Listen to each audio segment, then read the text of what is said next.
Uses some shapes. Take a look. Right here.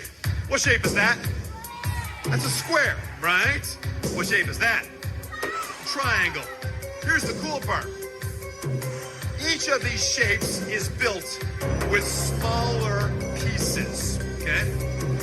There are 2 large triangles. There's 2 small triangles.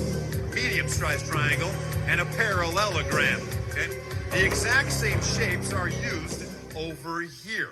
Using all of these shapes, we can play a very simple puzzle. This puzzle is called a tangram puzzle. Using all these shapes, we are going to make some different patterns. The question is, what are we going to make? I'm not going to decide. You guys are going to decide, and that's where I need some more helpers. Here we go. Everybody, on your marks, get set, and begin! Here they go, everybody. What are they going to do? We're going to find out. You start to rearrange yours. You start to rearrange yours. You're thinking of something that she could make, right? You're thinking of something he could make, right?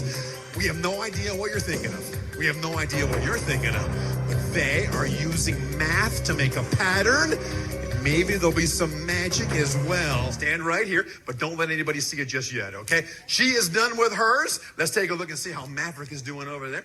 Maverick, excellent. Hold on to it like this. Hold on to it like that. What were you thinking he could make? You said turtle, right? Turtle. Okay, turtle. And hang on, what were you looking at? Like a rocket ship. A rocket ship. Good deal. Do you guys think they did it? You ready? This is going to be awesome. On the count of 3, I want you to turn those around. Are you ready? This is so 3. Turn it around. That's a turtle. That's a rocket ship. Give them both a clap, everybody, for being amazing. Back to your seats. Here you go. Get out of here. Thanks for helping out today.